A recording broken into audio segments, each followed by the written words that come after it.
오늘 설교는 조금 자칫 딱딱할 수도 있습니다. 그러나 귀를 잘 기울이시고 말씀을 집중해 주시기를 바랍니다. 무엇이든지 부족함보다는 충만함이 좋습니다. 충만하다라는 것은 넘친다라는 이야기죠. 여러분의 삶에 물질도 넘치면 좋겠고 또 가정에 사랑도 넘치면 좋겠습니다. 은혜도 넘치면 좋고 성령의 역사도 넘치시기를 바랍니다. 그러나 과하다고 다 좋은 건 아니겠지요. 욕심이 넘치면 안 되겠지요. 또 죄악이 넘치면은 나중에는 또 심판을 받게 되는 것입니다. 이 초대교회에 오순절에 성령 강림의 역사가 있었습니다. 이 역사를 경험하고 예수 그리스도의 제자들이 세상에 나가서 담대하게 복음을 증거합니다. 약속대로 그들은 성령의 충만한 임재 가운데 늘 거하는 삶이었습니다. 우리는 먼저 성령 하나님에 대해서 명확하게 알아야 됩니다. 성령 하나님은 인격체이십니다. 성령은 그 자체가 하나의 인격을 갖추신 존재이기 때문에 하나님과 예수 그리스도 성령은 성삼위로 불리는 하나님이십니다. 우리들이 성령을 받으면 우리의 마음은 하나님의 성전이 되는 것이지요. 이 같은 일에 대해서 고린도전서 3장 16절에서 너희가 하나님의 성전인 것과 하나님의 성령이 너희 안에 거하시는 것을 알지 못하느냐 말씀했습니다. 성령의 임재는 곧 하나님의 임재이십니다. 성령이 나와 함께 계시는 사람은 곧 하나님이 나와 함께 계시다라는 것입니다. 성령이 물건도 아니고 누가 주는 것도 아닌 삼위 하나님이십니다. 오늘날 몰지각한 사람들이 하나님의 이름을 함부로 일컫고 있는 경우도 있습니다. 우리 믿음의 성도들은 늘 조심을 해야 되겠죠. 어느 집회나 이런 현장에 가보면은 인도자들이 성령을 받아라 그렇게 말하는데 사실 이것은 큰 잘못입니다. 성령의 기름 부음으로 충만케 하옵소서 이렇게 표현해야 되고 성령님께서 우리 가운데 충만하게 임하시옵소서 그래야 됩니다. 성령을 마치 물건 취급하거나 자기가 쏘아 부리듯이 하는 것은 아주 큰 잘못이요 무지의 소산이다 그렇게 볼 수 있습니다. 또한 성령의 역사하면은 은사가 반드시 또 나오지요. 그래서 이 시간에 또 우리는 은사라는 단어도 잘 정립해야 됩니다. 은사는 헬라어로 카리조마라고 하는데 그 뜻은 친절을 베풀어 준다, 호의를 베푼다, 만족해 한다 그런 뜻입니다.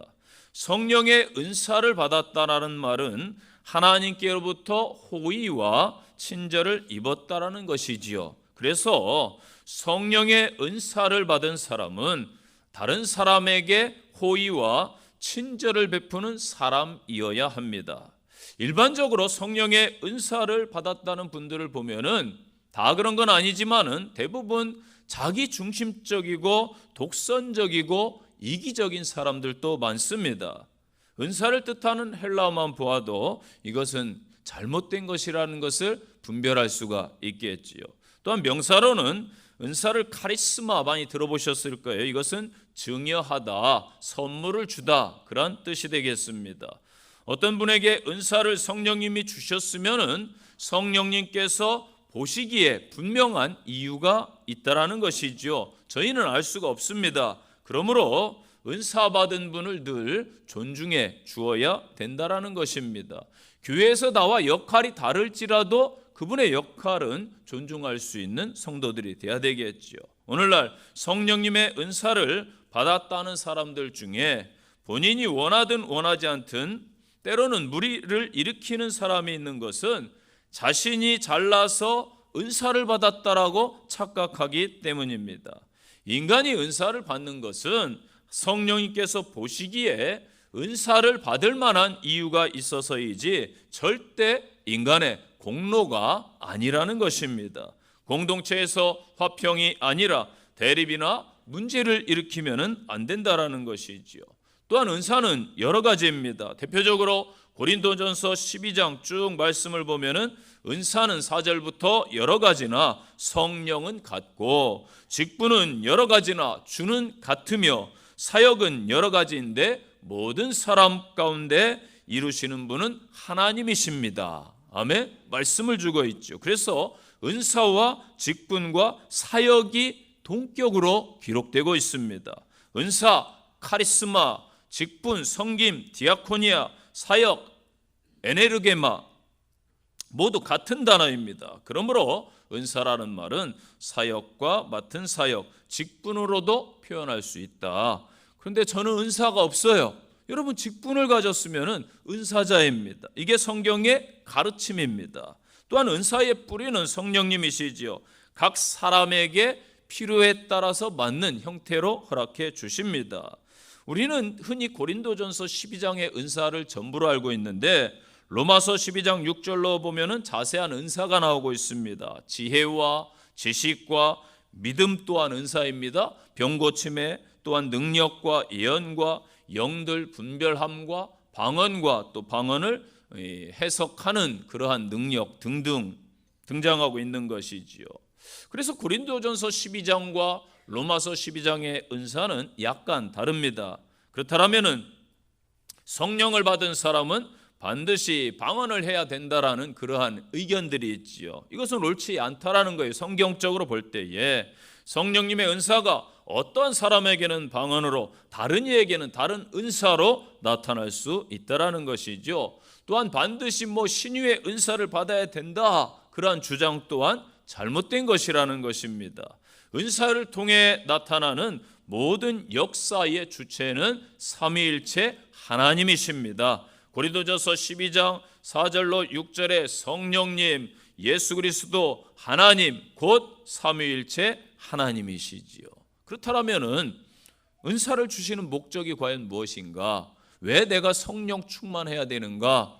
이것은 성경에 분명히 기록되어 있습니다. 고린도전서 12장 7절입니다. 한번 따라서 하실까요? 각 사람에게 성령을 나타내심은 유익하게 하려 함이라.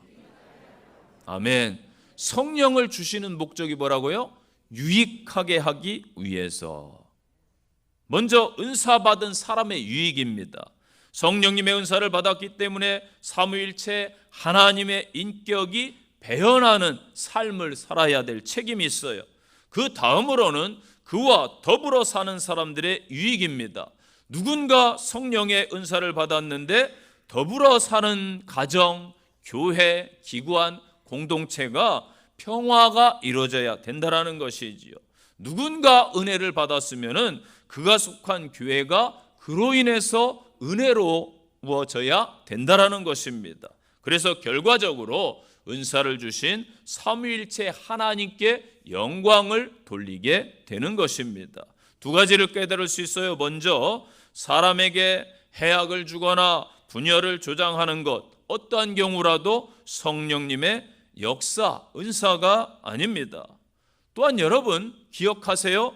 은사 받았을 때의 그 체험에 머물러 있으면 안 되는 것입니다. 처음 받았을 때의 그 감격을 매번 재현하려고 하지 마시기를 바랍니다. 감격, 감정을 자꾸 재현하려면은 표현할 때의 마약 신앙이 될 수가 있습니다. 첫 감격은 거쳐가는 과정입니다. 더불어 살기 위한 출발점이 되겠지요. 은사는 사람들과 더불어 삶을 나누고 예수 안에서 조화를 이루는 삶의 열심을 나타내야 되는 것입니다. 또한 기억하세요. 은사는 선물이기 때문에 선물을 주시는 분이 결정을 하는 것입니다. 고린도전서 12장 11절입니다. 이 모든 일은 같은 한 성령이 행하사 그의 뜻대로, 누구의 뜻대로? 그의 뜻대로 각 사람에게 나누어 주시는 것이니라. 아멘.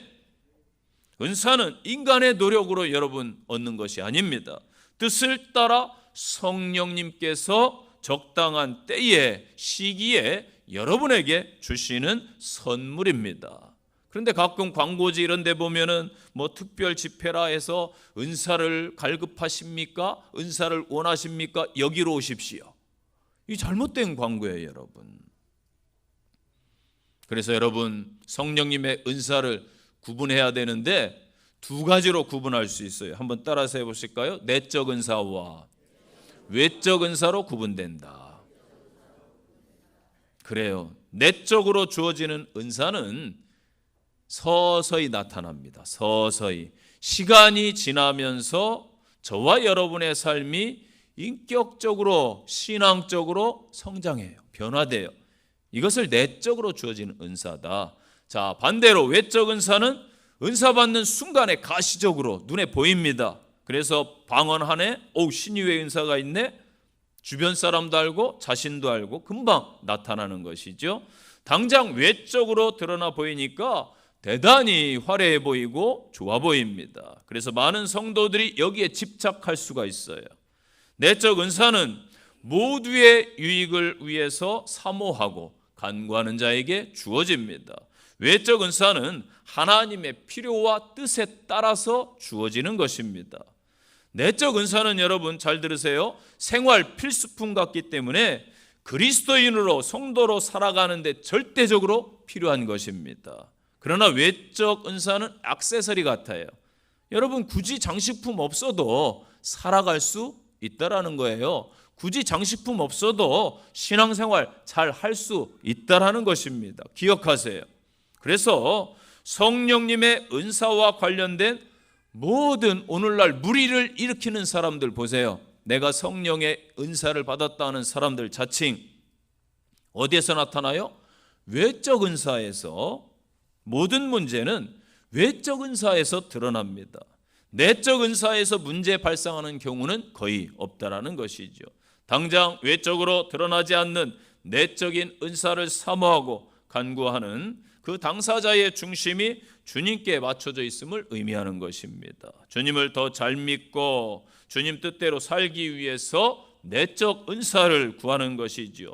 반면 신유나 방언이나 예언 등의 외적 은사를 갈망하는 그 숨은 동기는 대부분 자기를 드러내려 하는 과시욕에 있다라는 것입니다. 그래서 외적 은사가 임함으로 인해서 도리어 교회 공동체의 문제를 일으키고 아니면 가정의 문제도 일으키고 그러한 경우들이 있다라는 것입니다.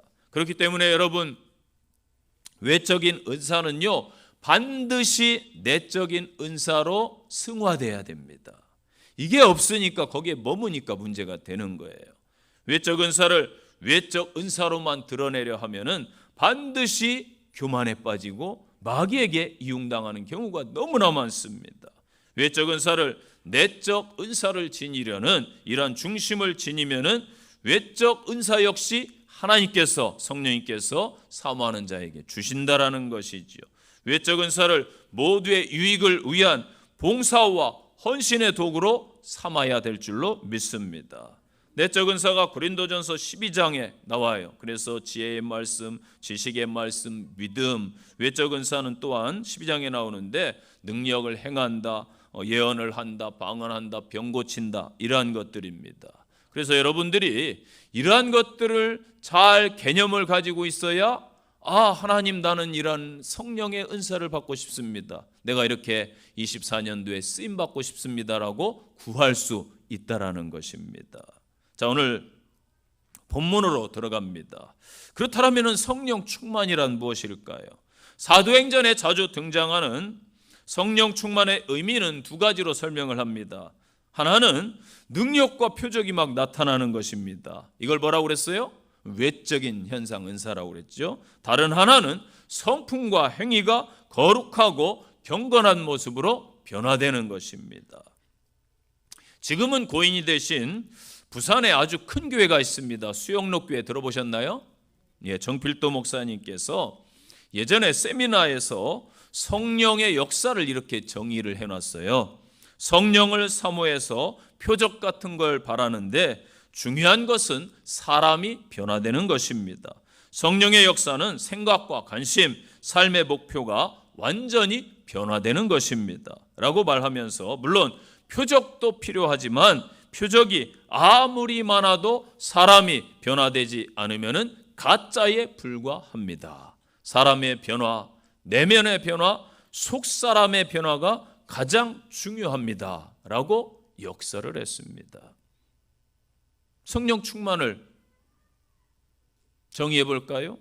내 삶이 성령님의 인도하심과 다스림을 받는 삶입니다. 여러분 집에 돌아가셔서 갈라디아서 5장을 쭉 한번 읽어보세요. 그러므로 인해서 인격이 성숙해지고 삶이 성화되는 거룩해지는 삶인 것입니다. 그래서 성령이 충만해지면 위로자, 돕는 자의 삶을 살아갈 수가 있는 것이죠. 이것이 곧 성령의 열매로 갈라디아서 5장 22절, 23절처럼 나타나는 것이죠. 우리 믿음의 성도들은 오늘 본문의 초대교회 성도들처럼 2024년 표처럼 성령 충만하심으로 하나님께 영광 돌리는 성도의 삶이 되시기를 바랍니다. 세 가지를 말씀드립니다. 첫째는 성령 충만함으로 기쁨의 신앙생활을 하시기를 바랍니다. 즐기는 사람을 이길 수 없다라는 말을 들어보셨나요? 요즘 한국 축구의 실력이 많이 좋아졌습니다. 몇 년 전만 해도 그런 진단이 나왔었어요. 일본 축구가 선진 축구인데 따라잡기 벅차다. 이 현실적인 평가가 있었습니다. 그런데 우리가 유소년 때부터 유럽으로 진출한 청소년들이 이제 자라서 성인 무대에 서게 됩니다. 이들은 유럽에서 축구를 배웠기 때문에 축구를 즐기는 세대입니다. 그러다 보니까 자연스럽게 한국 축구의 위상이 많이 높아졌습니다. 즐기는 사람이 최고의 사람이지요. 할 수 없이 하는 사람은 안타까운 사람입니다. 일에 있어서, 공부에 있어서, 사업에 있어서, 특히 신앙생활에 있어서 저와 여러분은 기쁨으로 기꺼이 임하는 자발적인 성도들이 되시기를 바랍니다. 2024년도에는 교회에 오는 것이 기대가 되고 즐거운 마음, 가벼운 발걸음이 되시기를 축복합니다. 성도들을 서로 만나는 교제의 기쁨이 회복되시기를 바랍니다. 여러 부서에서 가르치는 사역과 교회 곳곳에서 헌신하심이 기쁨이 되시기를 바랍니다. 그러면 여러분은 신앙이 성장할 것이고 성령 안에 거하게 될 것입니다. 24년 성령의 사람들이 많아지면은 교회는 저절로 건강하게 되고 영혼이 잘된 같이 성도 여러분의 모든 것들이 회복될 줄로 믿습니다. 그 은혜와 복이 가득 임하시기를 바랍니다. 이렇게 여러분 기도하세요. 성령님께서 내 삶에 임재하시고 간섭해 주셔서 내가 예수 그리스도를 믿고 인격과 성품이 아름답게 그리고 분명하게 변화된 모습을 갖춰가게 하옵소서. 이렇게 기도하세요. 흔히 말하기를 사람들은 아무리 노력해도 타고난 성품은 바뀌지 않는다라고 말을 합니다. 그러나 여러분, 다른 것으로 안 돼요. 성령 충만함을 받고 날마다 성령님의 지배를 받으며 그렇게 살아가면은 반드시 성령님이 역사하십니다. 믿습니까? 아멘. 성령님의 역사하심으로 타인들에게 이제까지는 말과 행위로 상처를 주던 사람이 상처를 싸매주는 사람으로, 공감해주고 격려해주는 사람으로 변화될 줄로 믿습니다. 작은 일에도 낙심하고 쉽게 무너지던 사람이, 변덕스러운 사람이 잘 인내하고 이겨내며 승리하는 사람으로 변화될 줄로 믿습니다. 마음의 기쁨과 평화가 없어서 늘 우울하고 어둡던 성도가 성령 충만함으로 하나님과의 바른 관계를 회복하고 기쁨과 평안과 환한 얼굴로 여러분을 대할 줄로 믿습니다. 이기적이고 자기 중심적이어서 나와 내 가족만 챙기고 위하던 사람들이 성령 충만해서 다른 사람을 긍휼히 여기며 사랑으로 다가가 자기의 마음을 쏟아내고 친절하게 섬겨주는 놀라운 변화가 교회 안에 있을 줄로 믿습니다. 겨우 주의를 지키면서 직무에 부채금하고 주의 일에 무관심하던 사람들이 청지기 정신을 갖게 되고 주님과 교회와 성도들을 다 열정으로 충성을 다하여 섬기며 열정의 사람들이 곳곳에 나타날 줄로 믿습니다. 이러한 성도들이 모인 곳, 이러한 변화가 나타나는 곳이 참된 교회인 줄로 믿습니다. 사랑하는 성도 여러분, 모두가 성령 충만하셔서 기쁨과 감사만 넘쳐나시기를 축복합니다. 두 번째 주시는 말씀, 성령 충만함으로 승리하는 한 해가 되시기를 바랍니다. 바라기는 24년 새해 모든 성도들이 이기는 삶을 사시기를 바랍니다. 자꾸 이기다 보면은 질 수가 없어요. 맨날 이기는 성도가 되는 것입니다. 예수님께서 악한 마귀 사단의 권세를 이기신 줄로 믿습니다. 그래서 성도는, 저와 여러분은 이긴 자예요. 이 땅 곳곳에서 마지막 때에 주님은 성령의 사람을 찾으시고 세우실 거예요. 여러분들이 그 주인공 쓰임받는 성도들 되시기를 바랍니다. 그런데요, 우리 안에는 이 성령을 거스리는 육체의 욕망들이 많아요. 성적인 범죄를 충동하는 음행과 더러운 것과 호색들이 있습니다. 우상숭배와 술수 같은 악한 영을 접촉하는 죄도 있습니다. 그리고 원수 맺는 것, 분쟁, 분내는 것, 시기, 당짓는 것, 불리함, 이 같은 인간관계를 통해 오는 죄의 유혹들도 있습니다. 그리고 술, 도박, 마약, 쾌락, 이것과 관계된 또 술 취함과 방탕 같은 죄의 유혹들도 있단 말이죠. 이런 것들은 우리로 하여금 성령 충만한 삶을 살지 못하도록 방해할 거예요. 우리 심령을 더럽히는 것이죠. 이런 일들은 나아가 성령을 근심시킬 것이고 우리의 삶 속에 성령의 능력들을 저해합니다. 경건의 훈련을 게을리하거나 세상에 너무 집착하거나 하나님의 자녀로서 합당치 않은 생활을 하면은 성령의 능력이 약화됩니다. 정상적인 사람도요, 수술을 하거나 아파서 병원에 오랜 시간 누워 있으면은 자신도 모르게 근육이 빠져나간다고 그래요. 대부분 3분의 1이 빠져나가요. 활동하지 않는 육체가 연약해지듯이 영적으로 활동하지 아니하면은 성도들의 영적 근력도 약화되는 것입니다. 그러므로 우리는 매일 우리의 정과 욕심을 십자가에 못 박고 성령의 충만함을 구하며 나타나도록 우리 마음을 주님께 내어 드리시기를 바랍니다. 무디 목사님이 늘 이렇게 고백을 했다고 해요.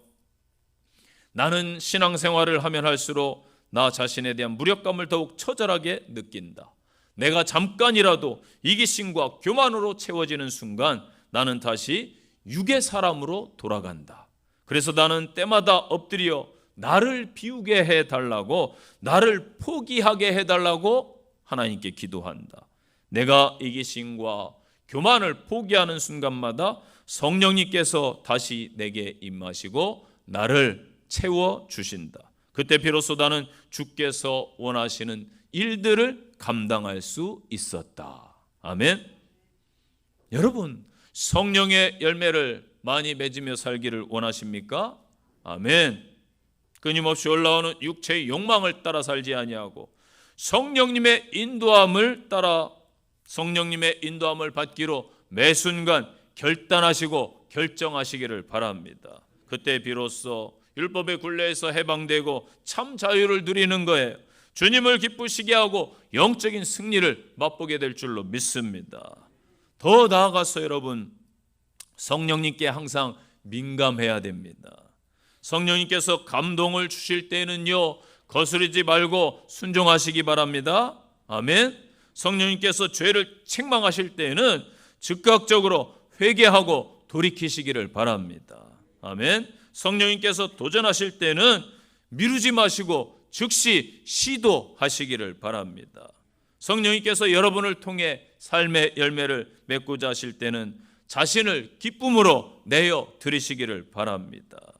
시간과 재물과 은사 드리고 새로운 생명에 걸맞는 삶을 살아가시기를 바랍니다.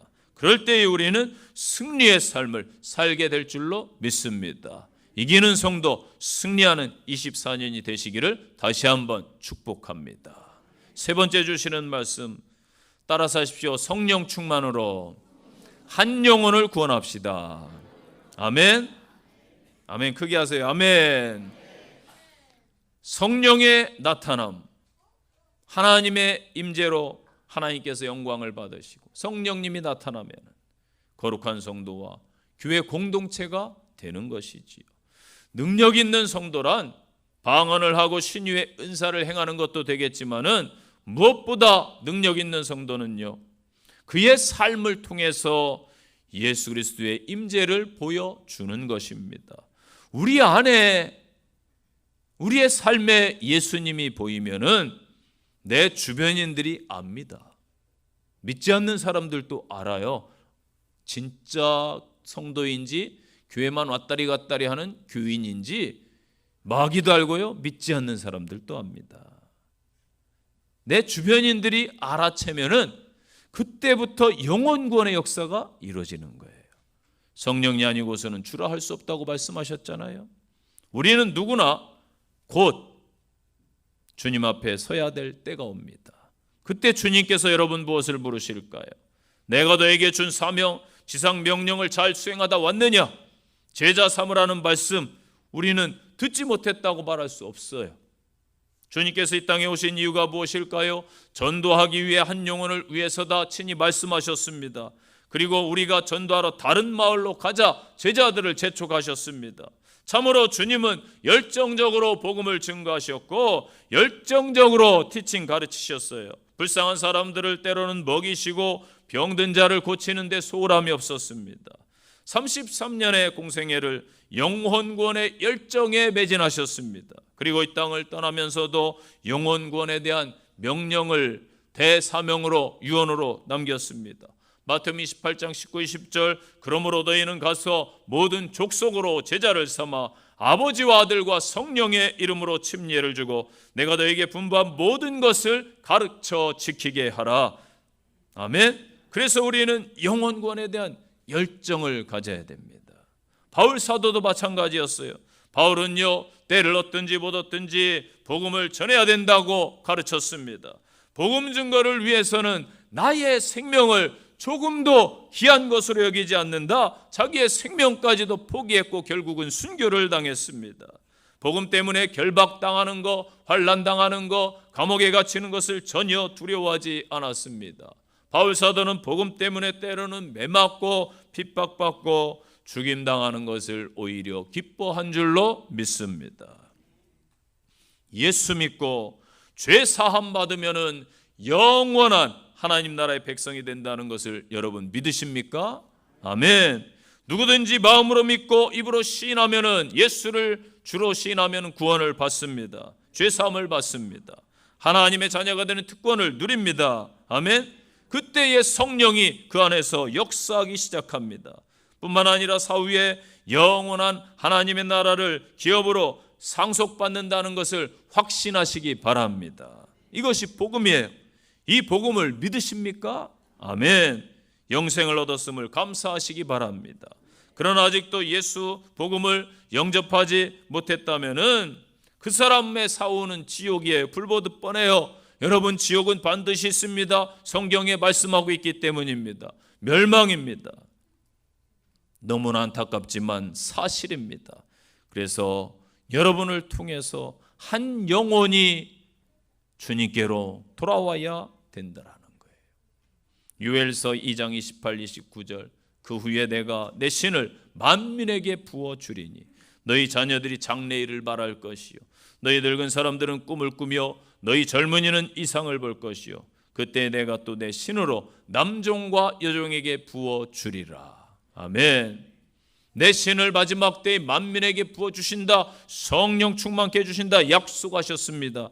그 약속대로 성령이 이 땅에 강림했습니다. 오늘 사도행전 본문이 그 증거입니다. 초대교회가 그 증거입니다. 성령의 사람들이 그 증거입니다. 누군가 성령의 말씀에 순종해서 저와 여러분도 영생을 얻은 거예요. 복음을 들어서 심판에 이르지 아니하고 사망에 이르지 아니하고 영벌에 이르지 않게 되었습니다. 초대교회 성령의 역사로 교회가 부흥했습니다. 여기에서 부흥은 여러분 영혼 구원입니다. 가정 구원입니다. 사회 구원입니다. 구원의 역사가 곧 부흥입니다. 저와 여러분이 성령 충만함으로 맡겨주신 사명을 잘 이루어 가시기를 간절히 축원드립니다. 결론의 말씀입니다. 잘 들으세요. 어찌 보면은 성령 충만치 못한 크리스찬만큼 불쌍한 존재가 또 있을까라는 생각을 해봤어요. 세상의 삶도 마음껏 즐기지 못하고, 그렇다고 하나님 안에서 풍성한 은혜와 기쁨도 누리지 못하고, 제가 금요 기도에 설교한 것처럼 어정쩡한 신앙으로 살아가는 것 제일 불쌍하지 않습니까? 성령 충만한다면 모든 환난과 시험을 이기고 값진 믿음의 성숙을 선물로 받겠지만은 성령 충만치 못한 그리스도인들은 넘어지고 쓰러져서 항상 곤고한 삶을 사는 것을 보게 되는 거예요. 우리나라 집회에 대해서 어떤 사람이 음모론을 이야기했어요. 야, 이씨조선이 500년을 조선 땅을 통치했는데 그 이후에 대한민국도 이씨가 지배한다. 그러면서 합리적인 이유를 댑니다. 내 말을 한번 들어봐라. 1만 원권 꺼내더니 여기에 누구 초상화가 있냐? 만 원권에 누가 있어요? 만 원 못 봤어요? 세종대왕님이 계세요. 여러분 존경하는 세종대왕 있어요? 없어요? 퍼런 집회에 있잖아요. 양배추에. 세종대왕의 이름 아세요? 이충영. 예, 이충영. 이순신은 아닙니다. 나중에 나와요. 100원짜리에서. 이충영 이씨죠? 5,000원에는 누가 있어요? 맞아요. 이율곡. 이 선생님. 이씨잖아요. 1,000원권에 누가 있어요? 좀 아까 나왔어요. 예, 이황. 태계 이황. 성이 뭐예요? 이씨. 신기하죠? 다 이씨예요. 100원짜리 동전 보셨어요? 예, 제가 타이어 마모되면 100원 갓까지 오면은 뭐 타이어 교체라고 그래서 100원짜리 항상 갖고 있어요. 100원짜리에 장군님이 계시죠? 어떤 장군님? 맞아요. 이순신 장군님. 보세요. 반박해 보세요. 이씨 아닌 사람 있어요? 다 이씨잖아요. 그러자 옆에서 듣고 있던 사람이 무릎을 치며 말하는 거예요. 오, 그러네. 전부 이씨네. 듣고 보니까 일리 말입니다. 그런데 옆에 있던 한 아주머니가 이렇게 말하는 거예요. 이씨 남자 다 합쳐봐야 신씨 여자 한 사람 못 따라와. 10,000원, 1,000원, 100원 합쳐야 얼마예요? 11,100원이잖아. 그런데 신사임당 하나 5만 원이니까 어떻게 당하냐? 이게 우스갯소리 같은데 여러분 잘 들으세요. 세상도 마찬가지예요. 불신앙의 사람이 아무리 많다 해도 성령 충만한 한 사람을 못 당하는 줄로 믿으시기를 바랍니다. 성령 충만한 사람은 세상을 이깁니다. 성령 충만한 사람은 죄악을 이깁니다. 성령 충만하면 악한 영 사단의 권세 마귀를 이길 줄로 믿습니다. 성령 충만한 사람이 기도하면은 하나님의 역사가 나타나고 응답이 오는 줄로 믿습니다. 성령 충만한 사람이 교회 공동체에 있으면은 화평이 이루어지고 화목해집니다. 헌신의 역사가 나타나는 줄로 믿습니다. 사랑하는 성도 여러분, 이제 새해가 밝았어요. 첫 주일입니다. 24년도 표대로 성령 충만한 성도들이 다 되셔서 기쁨의 신앙생활, 승리하는 신앙생활, 한 영혼을 구원하는 그러한 복이 여러분에게 임하기를 축원드립니다. 적용의 말씀입니다. 첫째, 내 신앙을 볼 때에 기쁨으로 예배하고 있는지, 기쁨으로 사역하고 있는지 한번 한 주간 살펴보시기를 바랍니다. 두 번째 적용입니다. 이기는 성도가 되기 위해서 내가 노력해야 될 부분은 과연 무엇인가? 나는 어느 부분에서 자꾸만 넘어지고 패배하고 있는가? 꼭 있을 거예요. 이 부분에 내가 약해요. 하나님께 맡기고 기도하시기를 바랍니다. 세 번째 적용입니다. 한 영혼을 마음속으로 이 시간 여러분 작정하세요. 가족, 자녀, 친구, 주변인, 나와 거래처 아니면 관계 있는 분들, 그리고 그 한 영혼을 새해부터 품고 기도하면은 반드시 여러분 곁에서 함께 예배할 줄로 믿습니다. 기도하겠습니다. 하나님 아버지, 성령의 사람을 이 마지막 때에 찾고 계시오니 저희들이 그 부름에 응답하는 믿음의 자녀들 되게 하옵소서. 세상을 향해 나갑니다. 하나님이 함께해 주옵소서. 예수님 이름으로 기도합니다. 아멘.